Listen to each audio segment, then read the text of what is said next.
Welcome, everyone, to The Hot Slice, a podcast brought to you by the gang at Pizza Today. I am creative director Josh Cowan. Along with me, editor-in-chief of Pizza Today, Miss Denise Greer. Hello, Denise.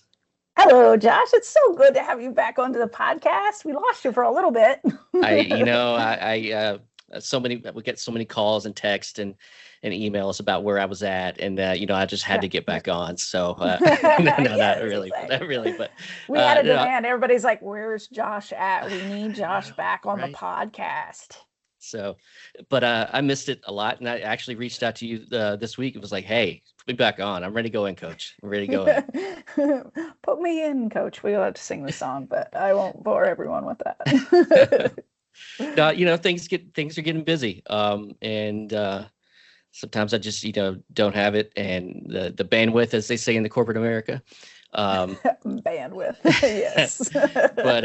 but I'm definitely going to start making more time for these podcasts because I love it, and this is the only time besides the shows that I get to talk with owners and operators and kind of dig in and get a feel for what the pizza landscape is like. So this is it's big for me to stay in the know.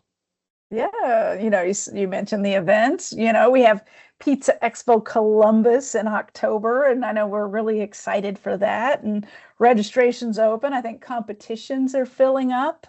So I'm hoping that we get a chance to do a lot of podcasts there on the show floor as well. I absolutely love Pizza Expo Columbus. Going into it last year, I was very confident that it would be a success, and thankfully it was. It was. It's one of those things. It's if you go to Pizza Expo in Las Vegas, go to Pizza Expo in Las Vegas, absolutely, but feeling a bit overwhelmed, because that would be easy to do because it's large, it's big. This is a show for you. It's 2 days, and it's the perfect amount of education and exhibitors, and really great competitions as well. So it's a really good sweet spot, I think, for a show.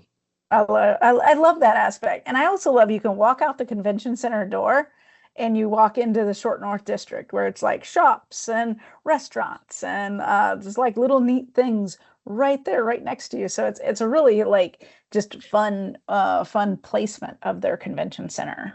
Right. I mean, once you park, once I parked to go to the show last year, I never moved it. I never moved my vehicle for 3 or 4 days. So everything is right there for you. And everything's very walkable from hotels downtown. So if you're on the fence about it, I'm going to put you over the fence. It's you should definitely take part. And since this is, a 2-day show, it's easier to bring staff. So I do love that about it, like being able to bring your team to really engage. Because I wrote a blog post about the education, and Jeremy just knocked it out of the park this time with what's available at the show. So being able to hit on that education is so important. But we can talk about Pizza Expo Columbus all day. So let's jump into our guest today.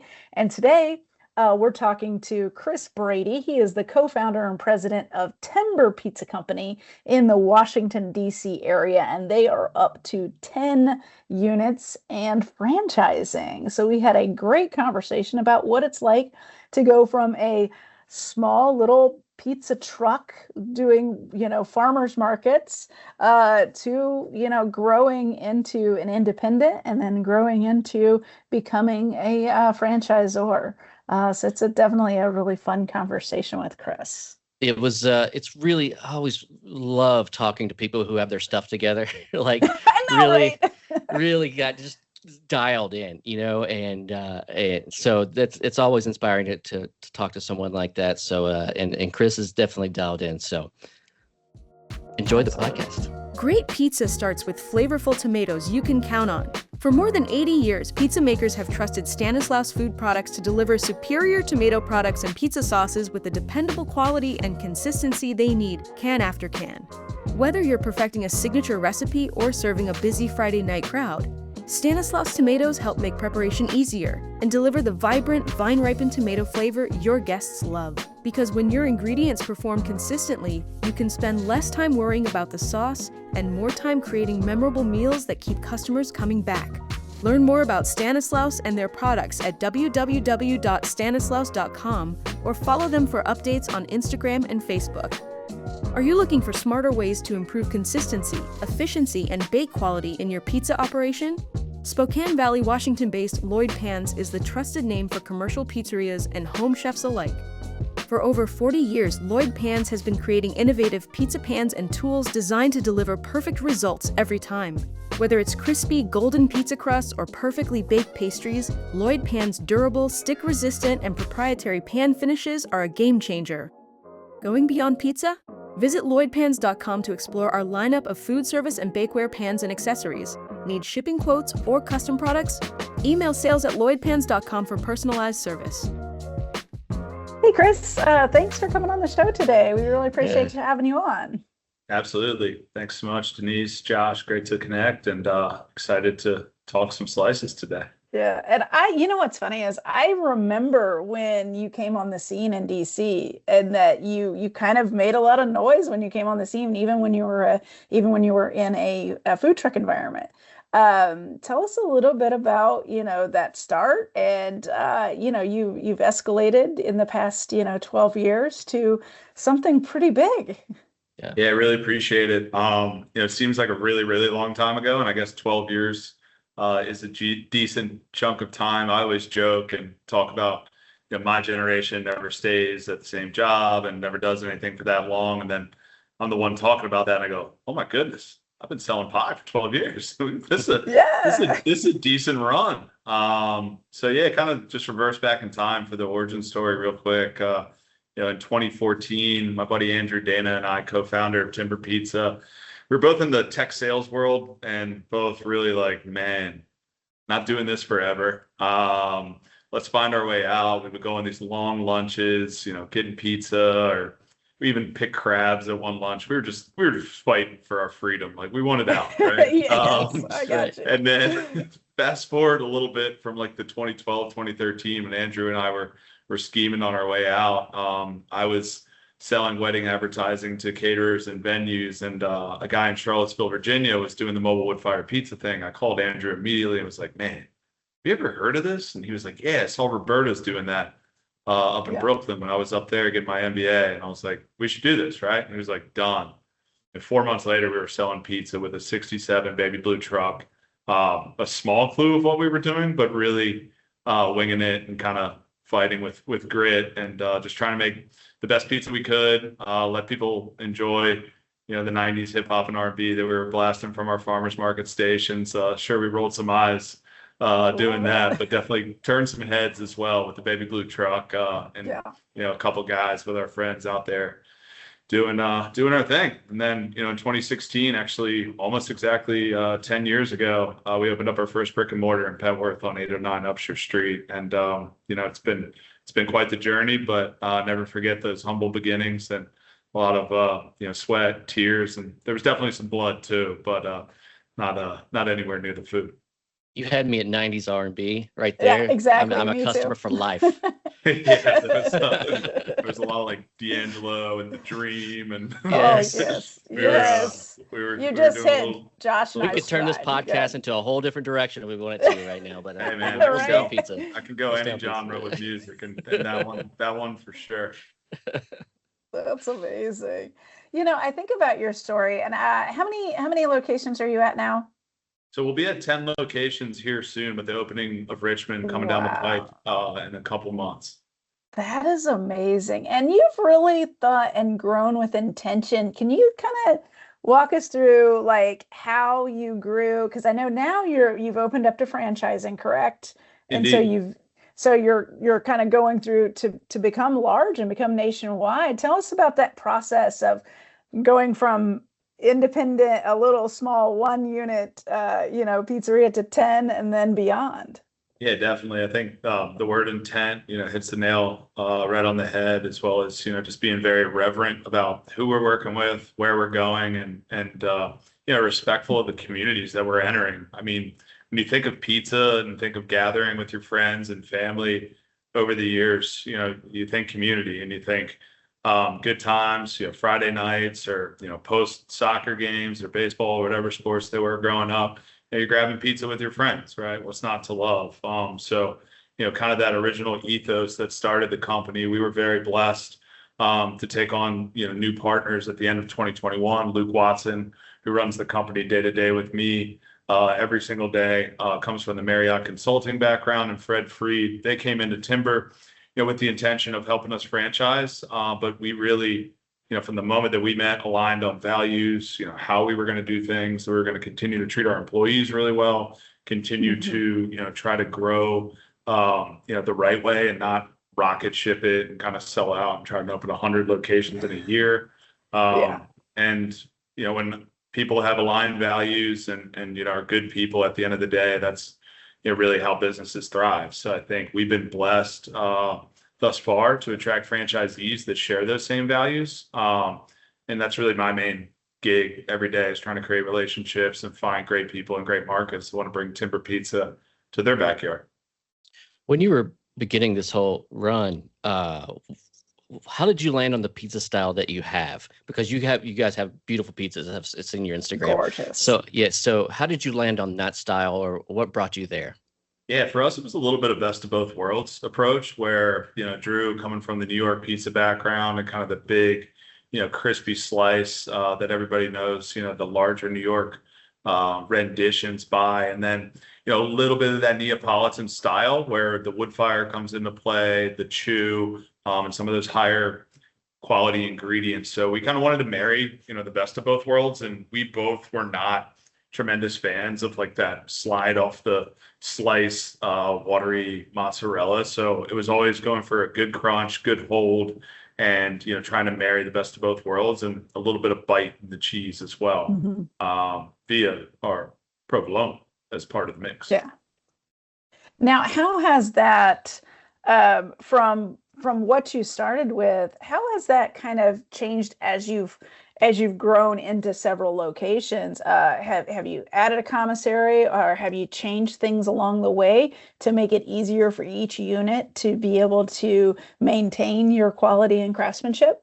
So the dough is the non-negotiable that you make in-house fresh every morning. Like if you were a Timber Pizza franchisee, a partner of ours, you were going to be making our, scratch-made recipe in your restaurant every single morning with a 48-hour proof. No sooner or no later on serving that, and that's a non-negotiable. Beyond that, our supply chain is scaled nicely because we focus very intently on Mid-Atlantic and Southeast, so we're not jumping out west or into the Midwest and putting a location on an island anytime soon. We're trying to keep things tight from a supply chain perspective, as well as support. For us in the DMV, I'm talking to you here from Annapolis, Maryland, at one of our locations. We do have a commissary that helps support on, certain items like our empanadas and other things that, are shipped several times a week to our locations here. But, our partners in the Carolinas, they're making everything scratch in-house, and it's translated well because they just share that reverence for super fresh and very high quality ingredients. And that's the thing that probably scared me the most, right? It's like opening these locations several states away. Like, will our dough travel? Because dough is science, but pizza is art. And if you're dealing with different humidities, temperatures, changes in the barometric pressure or whatever you want to say, it's serious. It affects your dough. And we learned some of those tricky, science lessons, if you will, in those first couple summers here in the DC heat. So I've been really proud of how well our dough has traveled, if you will. So I'm very happy to see the quality being maintained at a very high level. Yeah, the humidity in South Carolina is no joke. So. no joke. Yeah, it's big time. It's oppressive. It doesn't go away. It comes in waves up here, but down there they're in it right now. Yeah. Now, as you put your, when you started this journey to franchise, are there elements that, or systems, SOPs that you really needed to make sure that you maintain? You mentioned the dough. Is there other things like that you really wanted to make sure that every unit is firing the same, the same quality that that you can be accustomed to with a Timber pizza. Absolutely. Yeah, for us, it starts with the food and the customer service, like how you treat the food and serve it, and how you treat the people that come into your restaurant. So really trying to, coach on hospitality, as well as, the proper preparation and service of our, what we like to think is a very, compact, but also high quality menu. That's always been huge. And then for us, helping standardize technology from Toast on the POS, DoorDash as our preferred third-party delivery, exclusive relationship, things like that, that us as the franchisor can really negotiate and have great terms, as well as great service and partnerships. I mean, for us, from the very beginning, starting at the farmers market with the basic partnerships of walking over and getting, ground sausage from the folks that produce that, walking over and getting hot sauce from the folks that produce that. Like, we kind of live the spirit of collaboration from day one. It's always been, part of our brand, and we hold that true even with the big companies. I mean, we want to be a good partner and always ask those that we're working with, like, how we can be a better partner. And really for us, we've really adopted this mantra of 85-15, where we want 85% of every single Timber pizza you walk into to look the same, function the same, feel the same in terms of, the layout of the restaurant and how things flow, and our reclaimed wood that you can see a little bit of behind me here in my office. But that 15%, that's what makes Timber unique per each market. When you're local to a certain place, as you know, you're not having this crab trap top down in Kentucky or Florida, perhaps. This is probably not going to sell as well. This is Annapolis, Maryland. This is who we are, right? So I think that's been an attractive proposition to franchise partners, that they can put their own local flair on it, whether it's decor, craft beer from the local market that we've always been really high on, and other things like that, where supporting the local farmers and purveyors in each unique market. That's how we were born at the farmers markets, and how we want to remain no matter how big we get. When talking with future franchisees, what are some of the things you're looking for top of the list that they gotta be good for? Absolutely. It starts with integrity and like good character. We'd love to get along with our franchisees, and we have so far. Like, can you have a beer or a slice of pizza and talk shop, and are you a good person? Like, what got you to where you are? Obviously the financial wherewithal, but more so business acumen and understanding. I always focus on the how and the where with franchisees. Like, how are you going to bring this to life in terms of actually running the business? What's your operational plan? Are you hands-on, owner operator? Are you planning on hiring an operating partner, a GM? Are you building a group to get from 2 to 10 locations? And that's kind of where I start to see the wheel spin there. And our prospect calls is really when you start to know how serious a prospect is, as well as, are they approaching this for the right reasons? We've turned down numerous opportunities in different locations and with different prospective partners for a lot of different reasons. But at the end of the day, we want to work with people that are here to have a good time, make money, and bring Timber Pizza to amazing places. And we've been lucky enough to align on that with every partner so far. Fantastic. That's great, because when I think of franchising, I'm like, you can't say yes to everyone, because you've got to have, if they may be able to financially be able to contribute, but can they match what you're doing and what you've built, right? Absolutely. And it's really hard, when you're small. I mean, I think back 2 years when we were at 2 locations and just about to open 3, 4, 5, like getting married, we're talking about starting a family. Like, it is very hard to not accept a $30,000 to $40,000 check from someone that wants to start one of these. But everything, franchising is not easy. The stars have to align in terms of the fit with the franchisee and the franchisor, from a culture perspective, in my opinion. Above all, then it's the financial, then it's the location, and how we enter a market is so important to us here at Timber. Like, that first location can't just be, B-level shopping center. People might see it, they might not. When we come to Charleston, South Carolina, and next year come to Atlanta via the Alpharetta area. It needs to be something that people are going to say, damn, that's how timber's coming. And everybody knows from there. That's amazing. I was there anything like I can think about young operators or operators that are really new and looking at, I have one location, I want to get to 10. Is there anything that you really like some lessons that you learned along the way that really helped reshape how you were going to do things? Yeah, absolutely. I mean, I think, I've always been a proponent of paying the pros. And what I mean by that is, third party, whether it's support on the social media side of the house, the accounting side of the house, or some of the areas where, frankly, I'm not an A player whatsoever. Those are things that I would have done earlier, looking back a few years, and, put those people in place, because obviously when you're bootstrapping and trying to start your first franchise location, you're looking at every penny, and writing checks to hire people or bring on third-party agencies is really difficult to do. And you think you're going to do it all on your own. And I would caution a lot of folks against that. Obviously, it's very easy to recommend folks to pay a little bit more to get a better product when it's not your money. But at the end of the day, too, I help form a group here in the Annapolis area. So I'm franchisee side as well with my partners. So I'm putting my own money into this as well and helping drive our expansion. So I'm kind of living it as I'm talking to and recruiting partners to do it. So I'm able to show you mistakes, best practices, things that I would have done better.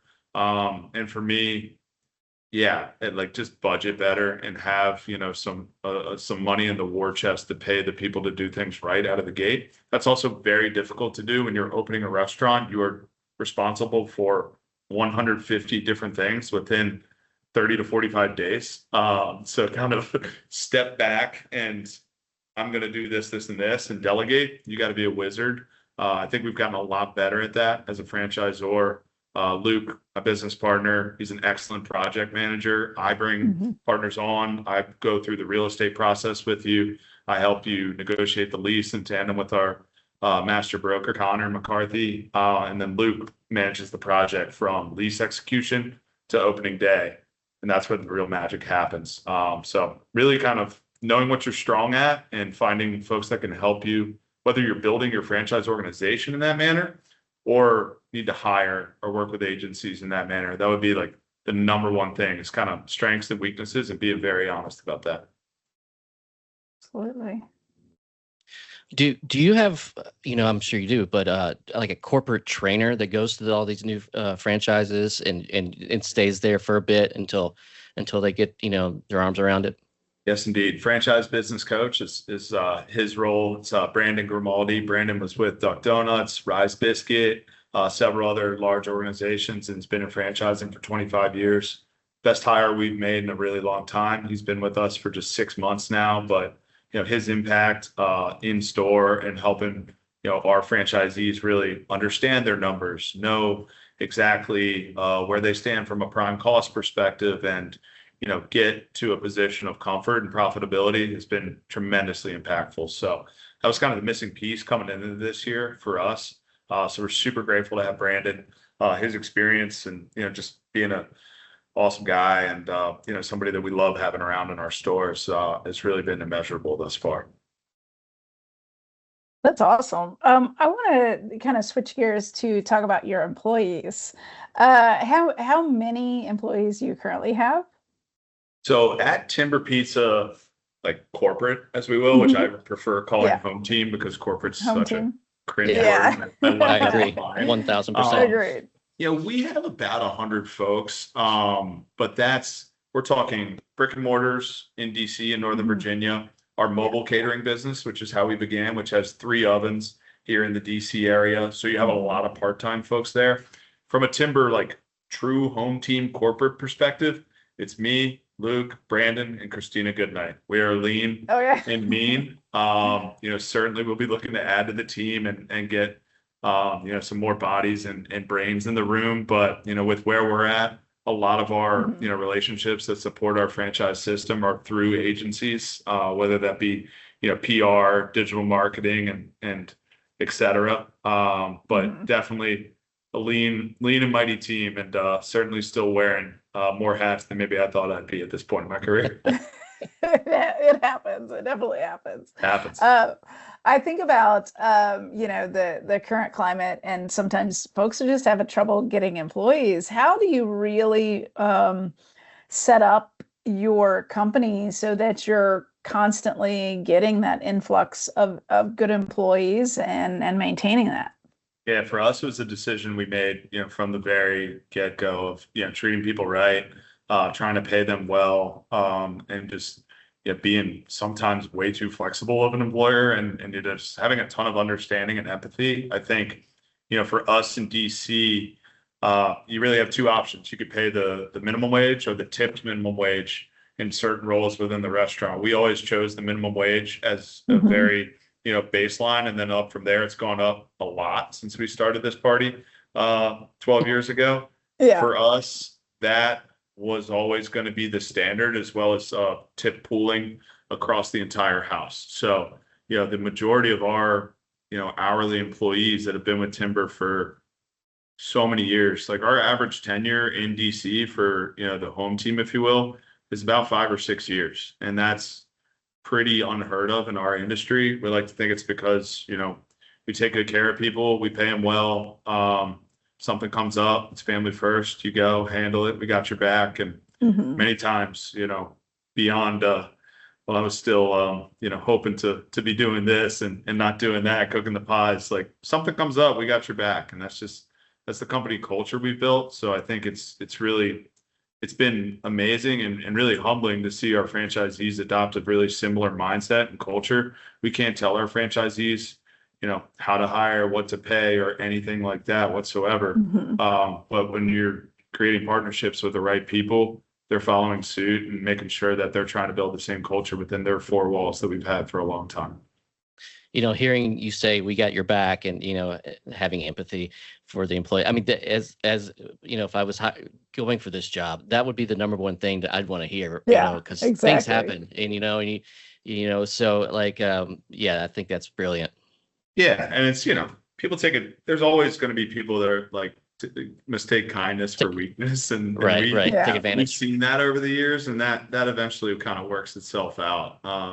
But we've been really blessed to have this extremely high percentage of our people just be, good, amazing, loyal, good people. And, I've had, guys and gals that have worked for us that have gone on to start their own, Michelin Bib Gourmand restaurants and really cool concepts like Record Store Coffee Shop in Brooklyn, New York. And like, that's the thing I'm most proud of, is helping, be a part of the journey to entrepreneurship, whether it's folks going off and doing their own thing or becoming Timber Pizza franchisees themselves, which several folks from our core corporate team are now, operator owners. And like, what's cooler than that? That is awesome. I love that. As you've grown, are there things that you really deal with differently as a franchisor versus when you were an indie, small indie? Yeah, that's an amazing question. I think for us, it's just thinking bigger and thinking about the impact on the brand beyond, when you're in DC and you're in your neighborhood, it's Northwest, it's Petworth, it's us, it's kind of DC versus the world, right? And I love that. I lived in DC for 10 years, and my entire family's from the region. Like, I carry a lot of pride, for DC and Maryland. Never lived in Virginia, Maryland guy. But you're thinking about, and it's easy too. I see a lot of it, in the franchising space. It's very easy not to think beyond your four walls, right? Especially you're running the place, you're paying the bills, you're dealing with your employees, and you're posting, social media for your community. That's very understandable. I've been there. So I 100% get how easy it is to get stuck within your four walls. For us as the parent company, the franchisor, we need to be thinking about the brand at all times, thinking about, is this decision that we're making either in reference to this one store or this one partner or partnership, is this a win for all of our franchises? Is this a win for Timber Pizza in the future? And when you kind of take that step back, luckily, Luke and the rest of our team, we have great perspective on trying to think about what the future looks like and how we want to, position our brand and kind of reinforce and reposition our brand along the way. Because this is a 2.0 for our company, right? We're now a franchise brand that's becoming regional and marching into markets that have never heard of us before. So we really, try to make every decision with brand in mind. And is it the right thing for the long term? That's great.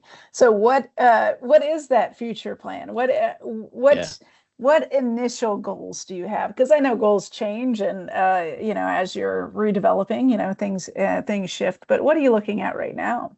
Yeah, definitely. For us, it's remaining really committed to the Mid-Atlantic and the Southeast in terms of making sure that we can properly support from that supply chain, in-person support, being there for you, on a short plane ride or car ride, whether it's Luke, myself, or Brandon, who's the main man in store. Continuing to grow steadily and with intent, as you stated from the beginning. I think, for us, coming down the pipe and looking at the second half of 2026, we're really, having some fantastic conversations with candidates in real time and looking to add, several more. Our goal next year would be to open 5 or 6 timber pizzas between the Mid-Atlantic and the Southeast. That puts us into the, 15, 16 unit range, and then onward from there. I try to focus on, the next day, next few months, next year, when it comes to forecasting and planning. There's not a pie in the sky number that we're reaching for. We know we don't want to be 1,000 units or 2,000. Yeah. We want to be, somewhere in the, okay, we have 60, we have 100, we have 120. We're a, national or semi-national brand that people love and maintain that quality. A lot of cautionary tales out there of folks that have gotten a little bit over their skis, places that we maybe loved growing up. And then you start going to the last few years and you can see it. It's like too big, too fast, or didn't pay attention to operations at certain locations. Like, I'm not going to throw anybody under the bus. I never would, but there's a place I grew up in Deering that just, you can get a different experience in every single location that you have. And that's the stuff that scares me. So for us, I think, staying small enough to care, and always maintain high standards while getting big enough to, create those opportunities for ourselves and those that want to, be along for the journey. Somewhere in between is something I always like to say. Well, Timber Pizza has a place in Kentucky for you too, if you if you get out our way. Always looking for that. Hey, I'm interested. A little horse racing, maybe a bourbon as a toast after a grand opening. Sign me up. Or three. There I could have a few. That's amazing. Well, Chris, thank you so much for hopping onto the podcast and talking about your vision and what you guys have going, because I think it's a wonderful brand and we can't wait to watch it continue to grow. Yeah, absolute pleasure. Really appreciate the time. Grateful that you guys had me on, and look forward to the next time. All right. Okay, thanks, Chris. All right. Take care. Take care. Bye-bye.